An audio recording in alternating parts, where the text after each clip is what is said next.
¿Qué les? El Instituto Nacional Electoral aprobó un presupuesto de gastos para los partidos políticos en México de 5,000 millones de pesos.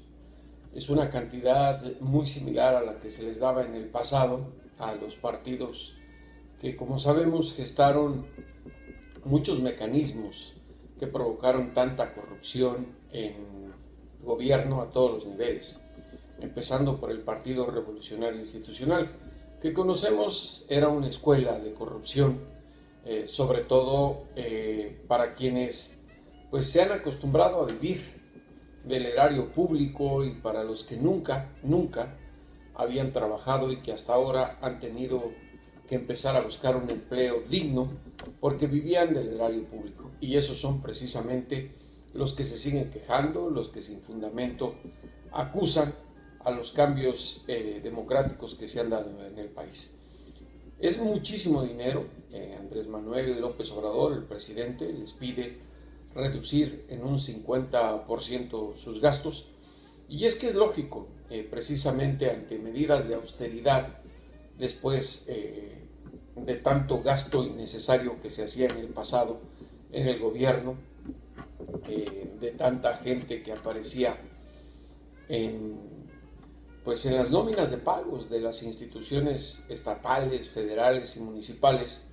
Creo que los partidos políticos deberían ser el ejemplo precisamente de esta transformación que se está viviendo, y no por quien encabece al Poder Ejecutivo. La transformación que se dio a través de las casillas con el voto o sufragio de cada uno de los mexicanos en los pasados comicios. Desde los partidos políticos, el caldo de cultivo de corrupción y de abuso de poder es una de las principales situaciones que generan que los votantes no crean ya en las ideologías de los partidos. Y es que además, con tanto chapulín que hay políticamente hablando, pues ¿quién va a serle fiel a un partido? Pasaba de uno a otro, se regresaba, en fin, conforme se le den sus intereses, sus necesidades, sus compadrazgos, sus amistades y a sus familiares. Creo que es interesante que ahora, en esta nueva época de México, en este cambio democrático, los partidos empiecen a poner un ejemplo, porque pareciera que no entienden que precisamente agrupaciones como el PRI y el PAN fueron rechazadas de manera multitudinaria, tomando en cuenta pues todos esos abusos. Y resulta que el Instituto Nacional Electoral les vuelve a asignar una partida muy grande, bastante dinero desde mi punto de vista, y sí creo que en consideración a las medidas de austeridad, al recorte de gastos, a los cambios, a la situación de la pobreza, a las necesidades que hay en otros ámbitos de la macroeconomía y de la vida nacional, deben ahorrar, no deben gastarse todo eso. Es un insulto a nosotros los mexicanos que tantísimo dinero se reparta entre unos cuantos, porque al final de cuentas son los dirigentes políticos los que se llenan o se aprovechan más de este dinero en sus bolsillos. No es dinero que provenga de la iniciativa privada, es dinero que sale de nuestros impuestos, de nosotros los mexicanos. Y creo que es el momento de también ajustar las cuentas a los partidos políticos que en los últimos años, en las últimas décadas, 3, 4 décadas, le hicieron tanto mal a la democracia mexicana. Tan fue así que, reitero, los mexicanos le perdimos la fe a las instituciones y también a las ideologías políticas. Ya no sabe uno qué funcionario público va a ser leal a su partido. Puede cambiar de conforme a sus intereses personales o a los intereses políticos de la coalición que quiera conformar, porque ahora están muy de moda las coaliciones, y eso creo que refleja ese México tan dividido que todavía tenemos y sufrimos. Donald Trump decidió viajar a los lugares donde ocurrieron las matanzas el pasado fin de semana.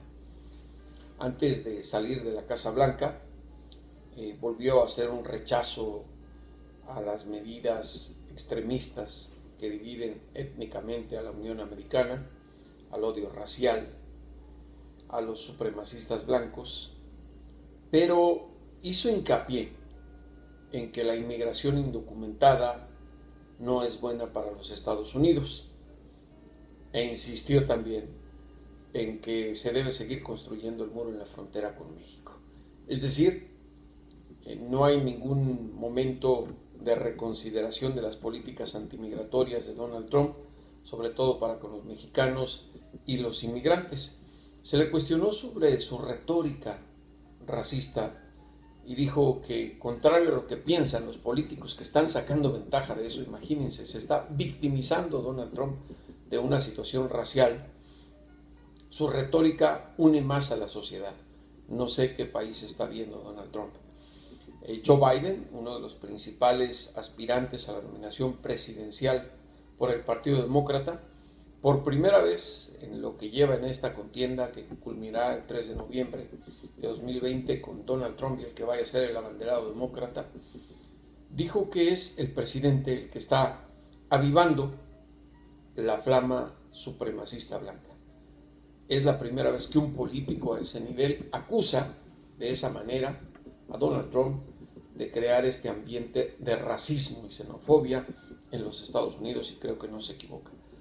Trump fue a Dayton, Ohio primero, no decidió confrontar a la gente que lo estaba esperando, algunos con respaldo, otros con manifestaciones de rechazo, y se fue directamente al hospital a ver a los sobrevivientes de la masacre que le costó la vida a 9 personas. Le demostró su apoyo a los policías que resolvieron el problema matando al asesino, y en El Paso, donde lo esperaban bastantes manifestaciones de rechazo porque nadie lo quería en la ciudad fronteriza, y digo la gran mayoría, bajo un resguardo extremo de la policía, Trump se fue al hospital directamente a ver algunas de las víctimas que están convalecientes. No se reunió, sabemos, con familiares de las 22 personas que fueron asesinadas, incluidos los 8 mexicanos, y se dedicó a darle las gracias a los policías que intervinieron en esa matanza y lograron detener al terrorista doméstico. Trump volvió a reiterar que Biden está sacando provecho político de esta situación. Digo, quien no vea claras las cosas, me parece que sí necesita salud mental, o a que le atiendan su problema de salud mental, como es el propio Trump. Hasta la próxima, y como siempre, a los criminales y a los políticos, devuélvanos a ese México que nos arrebataron.